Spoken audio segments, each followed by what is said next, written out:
This afternoon, we'll start with some laughs. And we all know humor is the best medicine. And some humor? Yes? So let's get started. Let's welcome Mr. Rewa. Thank you. How are you all doing today? Wonderful. I love that enthusiasm. I think I'm the only person totally different from all of you. All of you are wearing beautiful crowns. I'm the only one without a crown. But I have no regrets.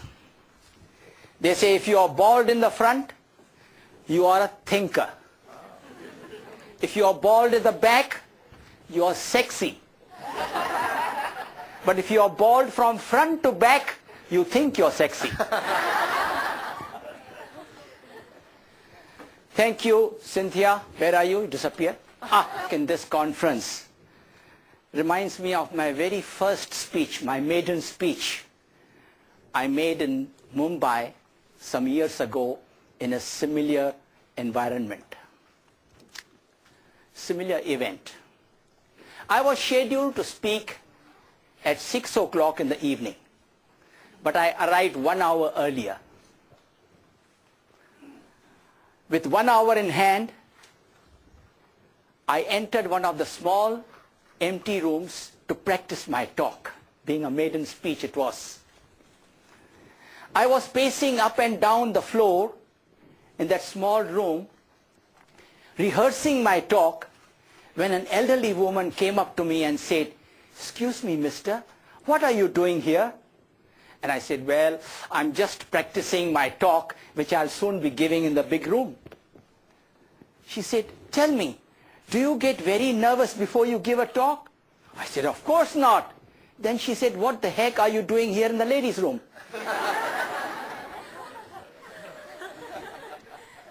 So a woman was painting the walls and the ceiling of her newly bought apartment. It was very hot, humid. Paint was dropping all over her clothes, her dress. In frustration, she removed all her clothes and resumed the painting. No sooner had she removed all her clothes, there was a knock on the door. And she shouted, "Who is that?" And a voice behind the door said, "I'm a blind man." Well, she thought, what can a blind man see? So as she went and opened the door, and the man looked at her. "Wow, you are a very pretty woman." "Hey," she said, "I thought you said you are a blind man." He said, "Yes, I am. Where would you like the blinds to be fixed?"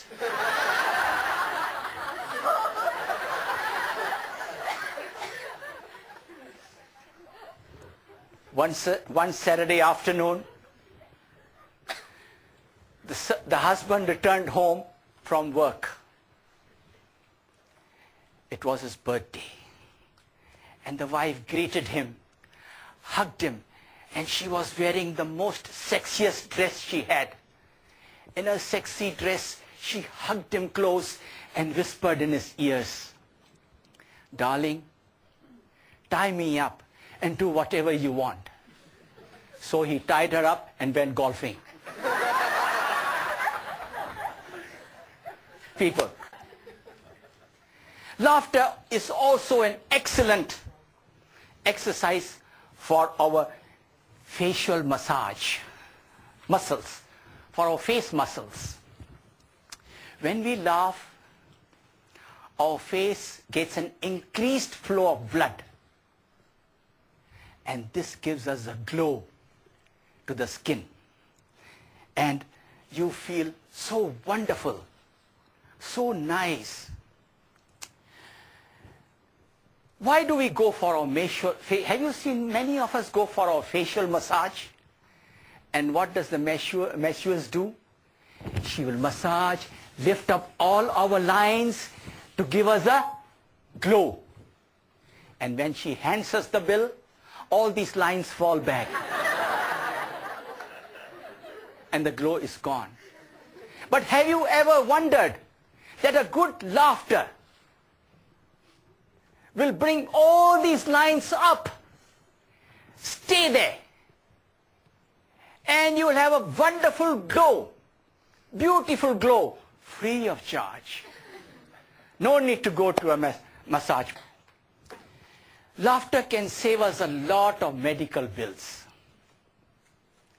A doctor was driving a car and he noticed his patient taking a walk home. He stopped the car and told the patient, "Hi there, I'm glad to see you taking a walk home." And the guy said, "No choice, doc. I had to sell my car when I got your bill." In some countries, some doctors have ready-made, they are so busy, they have ready-made sentences on their lips. One guy went to the doctor and said, "Doc, I have difficulty breathing it." Doctor said, "Don't worry, I'll stop it completely." Another guy went to the doctor and said, "Doc, I feel like killing myself." Doctor said, "Leave it to me." Another guy went to the doctor and said, "Doc, do you think I will live?" Doctor said, "Yes, but I don't advise it."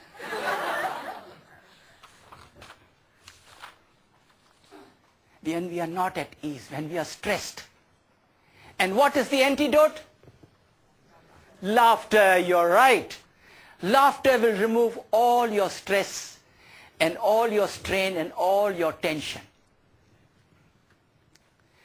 In a psychology class, the teacher and the class were discussing on the subject of stress, tension, and panic.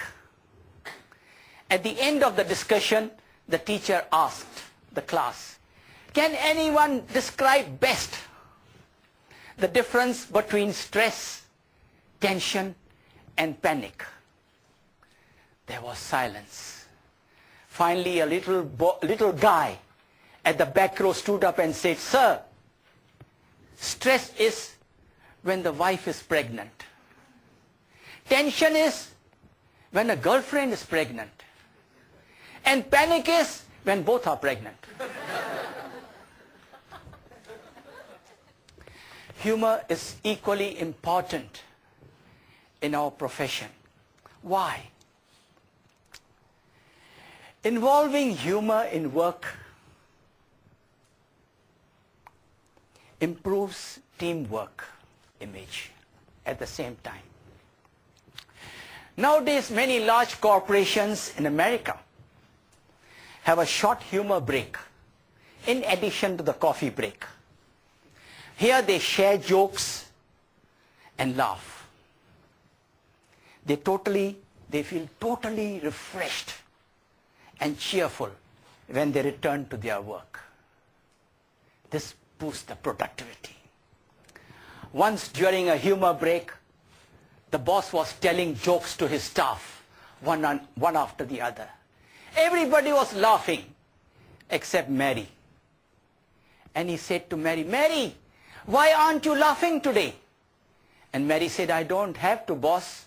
I quit job on Friday."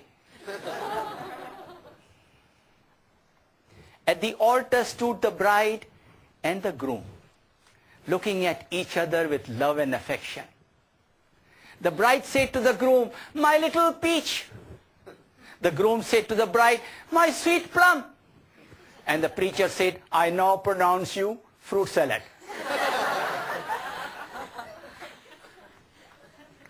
Two women were having a chat at the cocktails. One said to the other, "Hey, why are you wearing your wedding ring in the wrong finger?" And the other replied, "Yes, I know. I married the wrong man." Knowing how important humor is to our lifestyle, let us now see what we can do to improve ourselves in this area.